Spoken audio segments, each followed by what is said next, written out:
everyone so much for coming and watching. My name is Matt Fox, and this is Break or Read. Today, we have a longtime friend of mine, Andrew Hasher, all the way from Ann Arbor, Michigan. How's it going, Andrew? It's good. How are you, Matt? I'm good. So, how are things over in Ann Arbor? Like, what have you been up to since, everything just kind of started? Oh, it's been okay here. I mean, everyone's pretty much staying inside as much as they can, and there aren't many things happening around here. It's been pretty quiet, I'd Right. say. Okay. Yeah. So I kind of wanted to start off today by getting a little bit of a background information about yourself. I've known you for a long time, since like 2013, I'm pretty sure. The first year I went to CYM, which for those of you who aren't New Yorkers, that is Crane Youth Music. It's an amazing summer program. They're actually in the middle of their online version of the program right now. So if you have a student who's in high school, definitely introduce them to that while you can. But yeah, we've known each other for a long time, and I was hoping maybe you could give a little bit of background about yourself, maybe where you're from, where you went to high school, your undergraduate, and stuff like that. Sure. I as you kind of said, I grew up in New York, same as you, which is kind of how we met, and but I grew up on Long Island. So if you know anything about New York geography, Long Island is towards the south.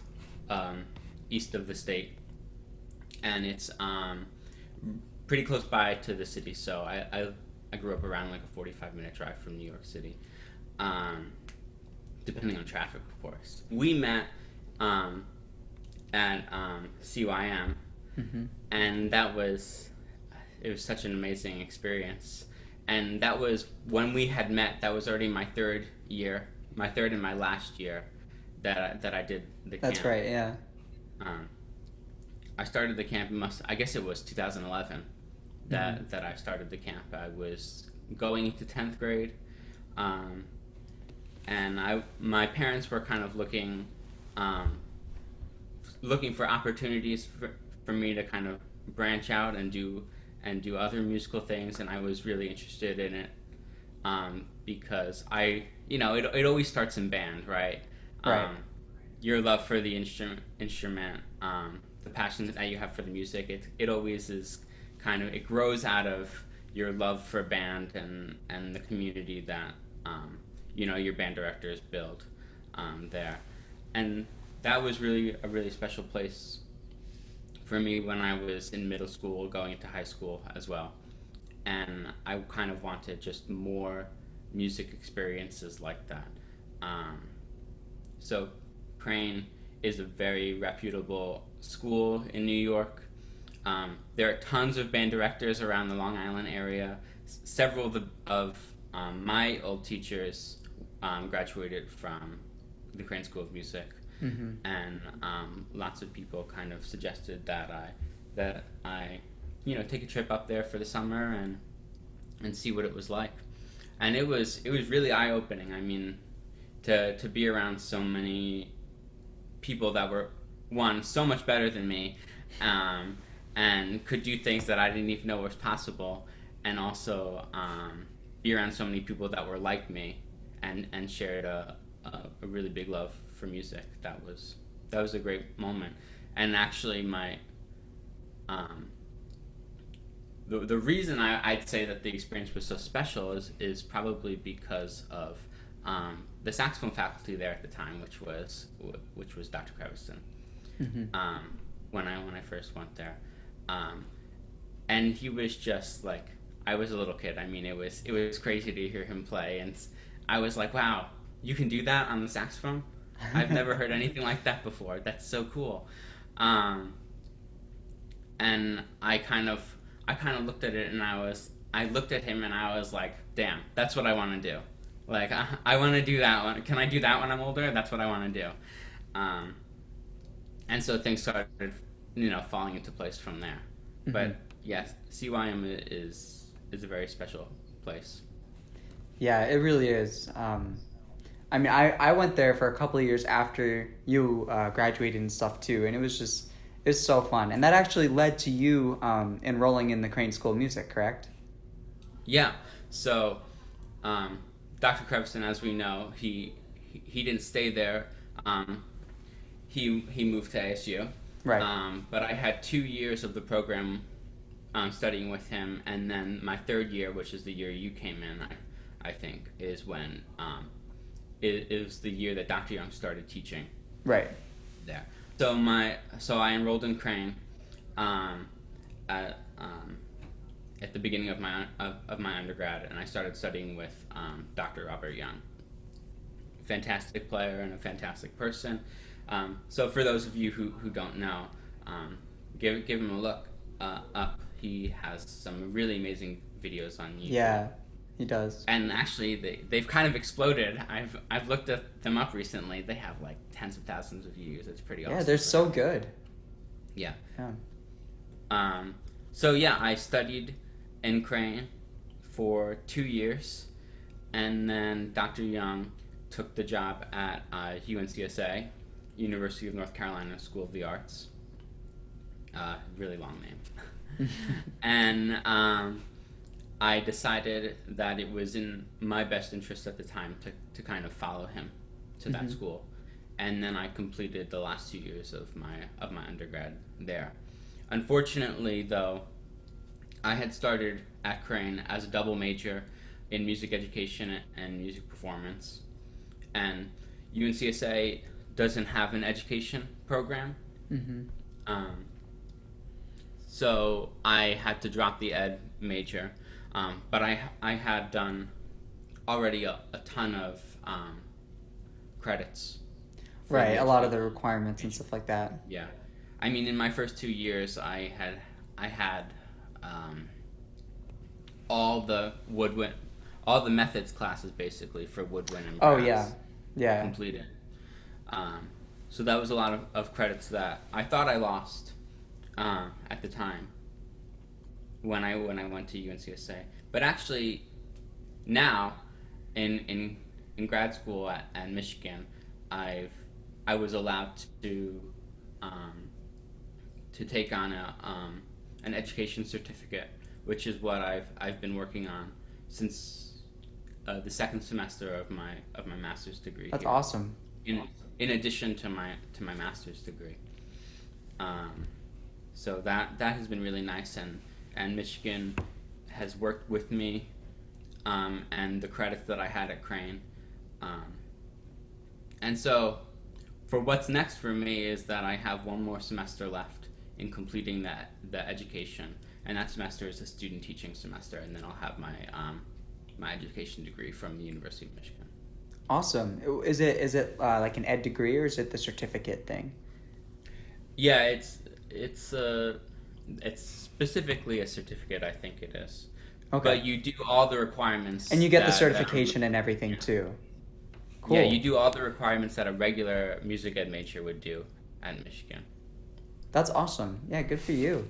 That's something I'm definitely keeping in the back of my mind, because I just recently switched from music education to music performance. So it's just good to know that there's always another way. If you need to, there is. Yeah, if you need to continue through that path, like switching doesn't mean that path ends for you, and I think that's really important to remember. Yeah. So that's awesome. Do you have any fun summer plans? I know things are kind of wishy-washy right now, but any fun summer projects, summer plans, or maybe in the fall you have a recital or something? Yeah, Matt, it's so difficult right now because of, you can't really plan for anything right now. You don't know what it's going to look like in the fall, and it's kind of hard to set dates for things. I had, obviously, a finals master recital that was supposed to happen in April. That got canceled, unfortunately. So now that recital is in limbo, and I don't really know when it's going to happen yet. Talks are maybe it will happen in September. So that's kind of what I'm looking forward to there. Okay. Aside from that, it really stinks because I had a really exciting premiere on my recital that didn't get to happen. My friend Maxis Formas, who I don't know if you know or not. Yeah, I've met him. Yeah. He went to Crane. He's an amazing person, an amazing musician. He is a bassoonist and he studied music education like me, and then he also did a dual degree in composition, I think. So when he was at Crane, he studied with David Hynek and Gregory Wanamaker, and he's really a great composer. Now he's at Stony Brook on Long Island in New York, studying with Perry Goldstein. Awesome. So Max wrote me a really amazing piece, and I'm really excited for it. It's a small chamber concerto, and the instrumentation is exactly the same as Ibert. Oh, cool. So my original plan for my recital was play Ibert with the small chamber group, and then premiere Max's new piece. If I'm remembering correctly, you were actually going to have our friend David come and conduct, right? Yeah, David Baker, Yeah. another friend from New York. Yeah. We actually went to high school together. That's and awesome. David went to Crane to study saxophone as well. Now David is in his master's degree at Eastman studying conducting, which is amazing. It's one of the best places to be. And David was going to come down and conduct the ensemble and the premiere, and that would have been amazing. But so we're kind of thinking, when will this premiere happen? We want it to happen sometime in the next school year, but we don't know when yet, and it's not looking like it will be possible to do that premiere on a recital of mine, like on my master's degree recital. Right. So hopefully it'll happen sometime in the future. Well, fingers crossed. I know a lot of people are going through similar things with just expecting performances that haven't really happened yet, or figuring out when you can put them on in the future. It's super difficult right now, but I've got my fingers crossed because the three of you are just fantastic musicians, so I'm sure that's going to be an amazing premiere. I can't wait to hear it. And you also had a premiere scheduled for your recital, right? I did. I had one of my friends here at Arizona State. Her name is Adele Etheridge Woodson. She actually was premiering a piece for me that was tied into my I don't know if I'd call it a theme for my recital, but it was kind of in a mythology, like Egyptian mythology historical thing done by playing pieces by all female composers. So I was really looking forward to doing it. But obviously, things got canceled. So I'm trying to figure out, what to keep, what to not keep for the fall, because in order for me to graduate, I need to do 2 recitals next year. So, I'm trying to juggle all that rep and figure out what to do. It's a lot, but yeah, hopefully by this time next year, performances will have some sort of semblance to like what we're used to. Yeah. I don't know. We'll see. So, I kind of wanted to ask you, I've been asking other people on the show, what is like the daily life of Andrew Hasher during quarantine? Like, wake up, go to bed, what happens in between? I think every day is a little different, and then also every day is kind of the same. So, at least that's kind of the way it feels like for me right now. So I go to work around 3 to 4 days a week, and I work in the afternoons. Where are you working right now? I work at Trader Joe's. Awesome. Yeah, I've actually worked there for a year now. I started last summer. Cool. And I've been working at the one in Ann Arbor, and it's a really good place to work. The food is great, obviously. But yeah, the crew is really nice. It's a really good environment to work at, and certainly I'd say it's one of the safest places to work, as far as what's happening right now. Right. They seem to be taking a lot of really great safety precautions. Good. Both for the customers and for the crew members. So good. I'm happy to keep working there. Yeah, it's working throughout this whole thing is just so like it's scary, honestly. It is. I just started a job here in Arizona. I'm working my old job, which is a barista at the Coffee Bean and Tea Leaf, and the first day of my new job, masks were not required, and there was no plexiglass, no anything. Like people, you could social distance in there. We had the tape, but it didn't seem like customers were doing it all the time. So the only real thing that was keeping us safe, and honestly it wasn't even keeping us safe, it was we had to wear masks. But luckily the next day, and you start to see throughout the week, it became mandatory, so more and more people came in with masks on, and it feels safer now. It feels like a better environment. But yeah, sorry, go on. You were talking about your schedule. Oh no, it's fine. Yeah. So I work 3 to 4 days a week there, and aside from that, my life is just practicing when I can, and kind of when I have the energy and the motivation to, and taking care of my new puppy. Oh, awesome. Yeah, I got a dog, and she's really sweet, and she's really crazy, and she requires a lot of attention and exercise. Right. So a lot of my time has been devoted to her and training her. That's awesome. Yeah, practicing during this whole thing is so interesting because I never really have like that much motivation anymore, or it like comes and goes in waves. It's either like I want to play the horn 3 hours a day for a whole week, or it's like I just don't want to touch the horn at all. So I don't know. And I think we should really normalize that kind of feeling, right? It's okay to not be motivated sometimes. Exactly. And it's okay to take a mental break from your instrument, because when you come back to it, things just work better sometimes, and it feels better, and you're in a better mindset. So I've been taking that approach. When my recital was canceled, I took some time off because it didn't really seem like, like you were saying, I wasn't very motivated because nothing was coming up. I didn't have anything to really look forward to. Right. So my motivation definitely dipped there. But I've been coming back to the instrument again, and I've really enjoyed it. It's different than the experience you get when you're in the heat of academia preparing for stuff. It's much more relaxing. You can focus on the things that you want to focus on without the pressure of, I have to prepare something. So if I want to just play long tones today, all I'm going to do is play long tones, and I'm going to feel great doing it, and I'm going to have a lot of fun doing it. There's no pressure for me to work on some kind of rep to prepare it for something right now, and I like that. It's a very liberating experience, and it keeps me positive.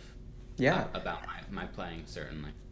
Yeah, I definitely feel that, and I think one of the positive things that came out of this whole crisis that we're seeing is that we're finding our groove when we're not being pressured into performance settings, which obviously, as performance majors, that's the life we chose for ourselves. Yeah. So we're used to it and all, but like, it's crazy. You don't need to, you can actually breathe for a while. And, if you want to go back and revisit some etudes that you were doing in high school, just to, keep the basic chops up and like go do long tones for longer than you usually get to, revisit some other things. It's just really nice, and it's a good headspace to practice in. And also the idea of taking time off from the horn is just so healthy. I mean, the idea of taking time off from anything. I mean, you can do one thing for years and eventually you're going to get burnt out. But yeah, I think that's one of the few things that has been really good for a lot of musicians throughout this whole time. Yeah. And I think maybe we've talked about it before, where it's difficult in college because there's so many things happening. Right.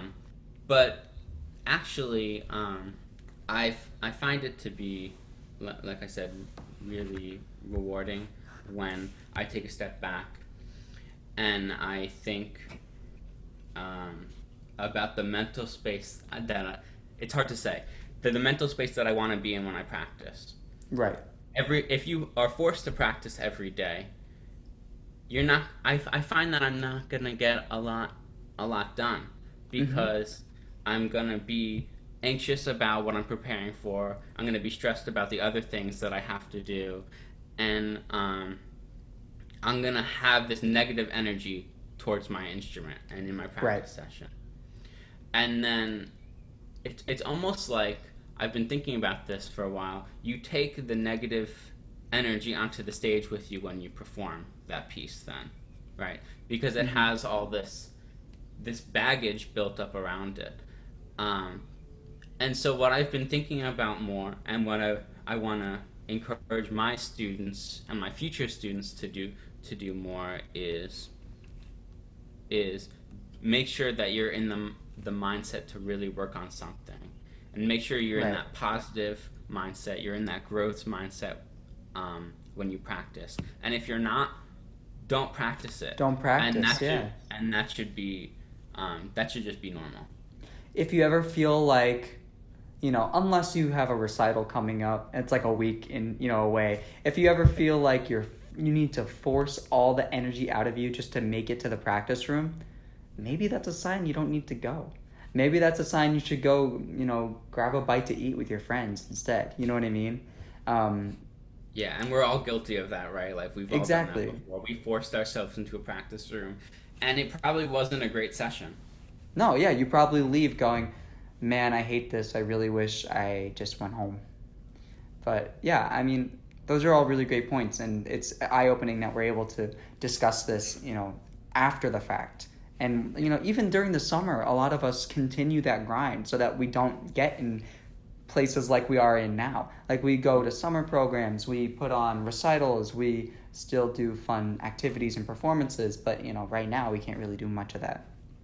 But yeah, that's a lot of really great information that I think a lot of people watching will kind of agree with. But yeah, I wanted to move on. Is there anything you find yourself doing during quarantine that maybe you weren't doing before? So we talked about, you're not practicing maybe as much, or you're practicing more thoughtfully, but what about things that are not saxophone related? Yeah, as I said before, taking care of my dog. Of your dog, yeah. Is a lot of work. And also, I mean, I've just been going out more because I have a dog now, right? I take her to the parks and we go for walks. And so that's been fun because, I mean, I live in Michigan, so 9 months out of the year I'm wearing a winter coat, and exactly, this is the time to go out when I can. Mm-hmm. But yeah, that's been nice. Aside from that, I've tried to get in touch with the other side of music, which is, I guess, maybe the entrepreneurial side. Yeah. And I've been working a lot on a website for myself. Lots of people have websites, and they're great resources. And I've never made one for myself, so I've been working on that for a while. I basically have the tab open on my computer where I'm just always kind of picking away at it and thinking about the things that I want to add to it, and that helps me think about how I want to brand myself in the future, going forward as a teacher or in whatever I do. Right. And that's been I think I've been more motivated to do that than practice a lot of the times. But it's just another aspect of the career, really. Right. I mean, you have to dedicate time to that kind of stuff. Yeah, you really do, especially if you want to get your name out there. I feel like that's an entire different side. I actually spoke a lot with Noise about this in our last episode, and we talked about, for a successful chamber music ensemble, I always think that there are two sides to it. You need to be able to play, right? You need to sound good, and then you need to be able to market yourself. You need to let the world know that you're here, show them what you've got and what you're about. And I feel like the same thing can be applied to solo artists or teachers and things like that. Just finding what you like to do, whether that be post 10-second Instagram clips online. Sure, that's how people know you. Whether you like to do a video podcast series, it really depends on what you find your groove in. But a website is always a good start. I really want to get into that. I just have no idea how to start. So I might hit you up later and ask what you're doing to start that. Yeah, definitely. I mean, you talk to Noise about it. They're so good at marketing themselves. Yeah. When you have a vision and you really lean into that vision, it makes all the difference. It really does. And they're a really prime example because they can play for sure. They're amazing. They're amazing at their instruments, and everyone knows them in our field. It's not like, even though they might be considered younger in terms of their age, everyone knows who they are. And that's a really good role model, I think, for aspiring musicians and aspiring professionals in terms of entering that world.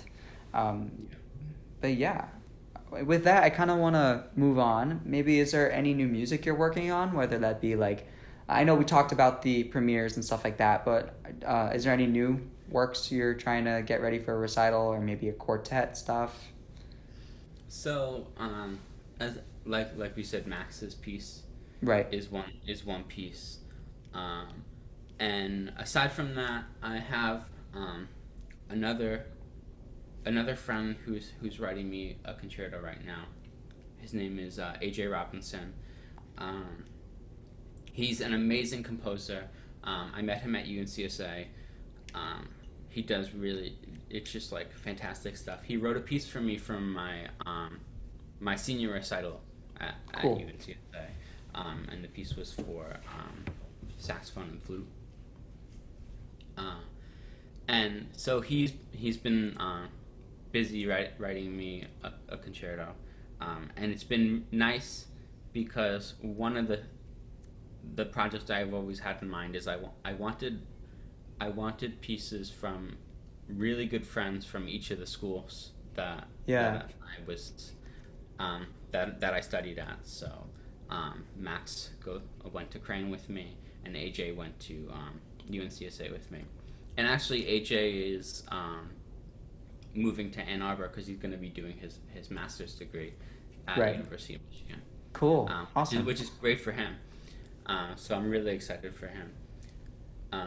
And also the piece that he's writing me, I've seen some of the score. He hasn't finished it yet, but it's really quite good. Aside from that, there's another piece I'm on a consortium for. I don't know if I'm allowed to talk about it a lot, but I'm also really excited for that piece. It's soprano saxophone piece. Cool. So I've started working on that piece a little bit. I'm not planning to put it on my recital. I've had plans to put on a recital in New York for a really long time. I was hoping maybe it would happen this summer, but obviously, it didn't. So I'm pushing it to maybe 2021. Yeah. So when I can find a space, and when spaces are available and things are safe again, I would really like to do that. Yeah, definitely. And I mean, if it's during a school break, I would love to come. So always, let me know when those things are. Yeah. That's really cool. So right before the interview started, you were mentioning how you were cooking a lot more, during quarantine. I feel like a lot of us are, or at least saying we are, cooking a lot more. What are you what are some things that you're cooking or eating more? Yeah, so my girlfriend and I make a lot of different food together, and that's a lot of fun to do. She is an amazing cook. She's also vegan, and I find that everyone who's vegan or vegetarian that I meet, they are just really, really good at cooking for themselves in a way that that other people who kind of eat everything aren't.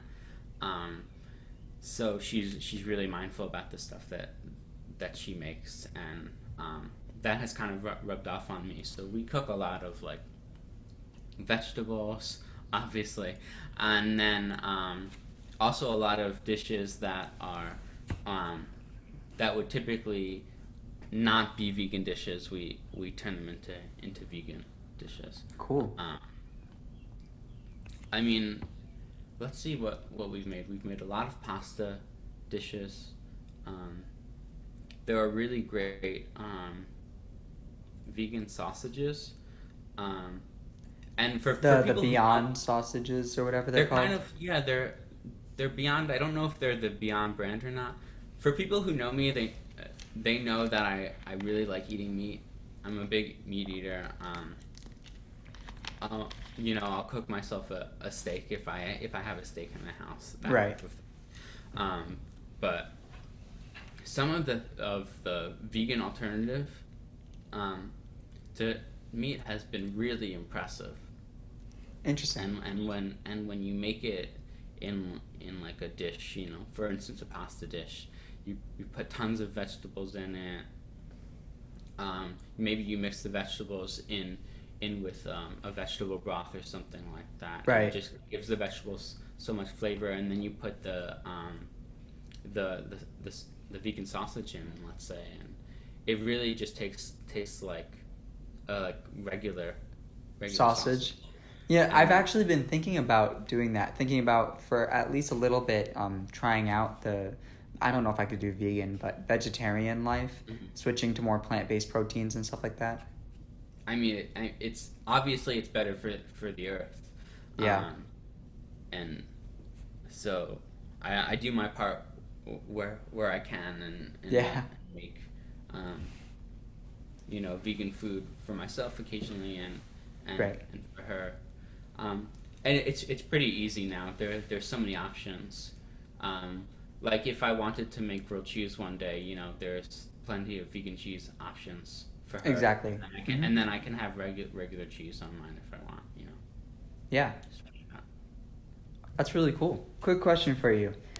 Would you rather only practice, never perform for the rest of your life, or only perform and never practice for the rest of your life? So the only time you can touch your horn is in a performance. Yeah, I would definitely pick practicing. I think I would too. I just, I get more enjoyment, like I said, more enjoyment when I'm not practicing for anything than when I'm preparing for a performance. And then if I was to perform without practicing, it would be awful. That would just be stressful.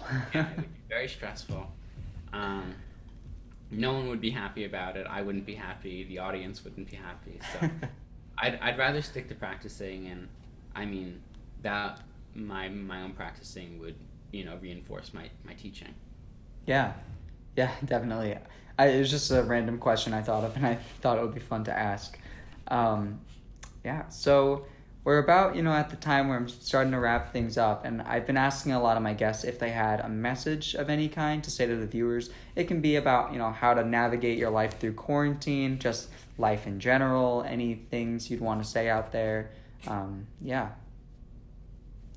I think we talked about it a little before, but I'm really passionate about finding ways to put ourselves first, and then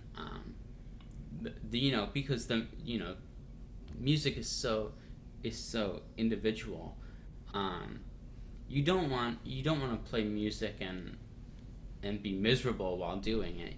Right. You want to play music and find enjoyment from the things that you do. So take some time for yourself.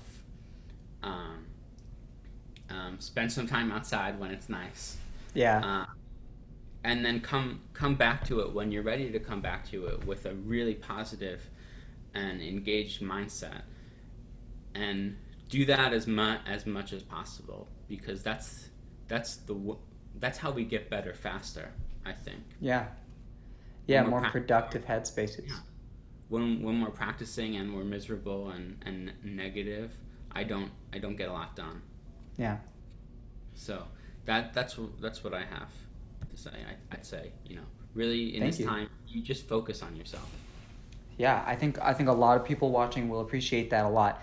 And I feel like most people have had that same message, but in different words and different Yeah. stories to back it up. So there seems to be a trending idea in the saxophone community. Just keep a good headspace, practice when you can, keep that good headspace, and just put yourself first.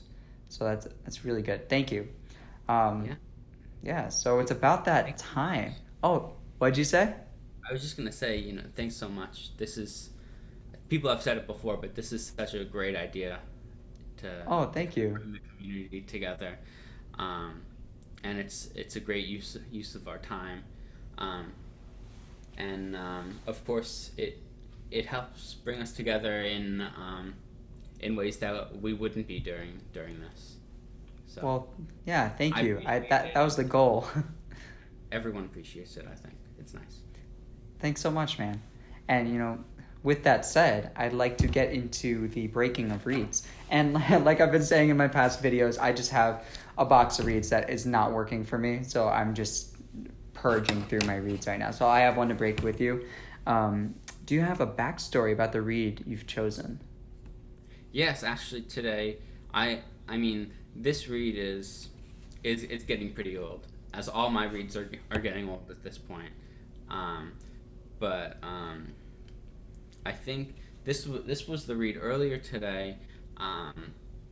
My dog stole my puppy. She found it and she took it, and I was in the other room or something, and she walked up to me and she was like, "Look what I have in my mouth," and I was like, "Where did you get this reed from?" That's my reed. She had it in her mouth. It's worthless to me now. It was already dying. Oh my god. Time to say goodbye to it. Yeah. All right, so do you want here? How about you count down from 3, and then we'll break the reed together. Okay.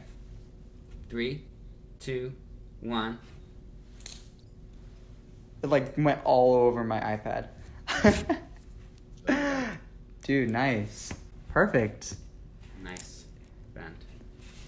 All right, well, thank you again so much for coming on. It's always great to talk to you, and hopefully I get to see you, when we're both in New York at some point in the near future. Yeah. This was great. Yeah.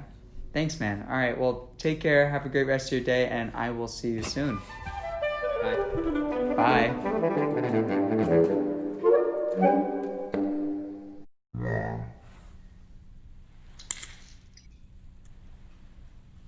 It went all over my iPad.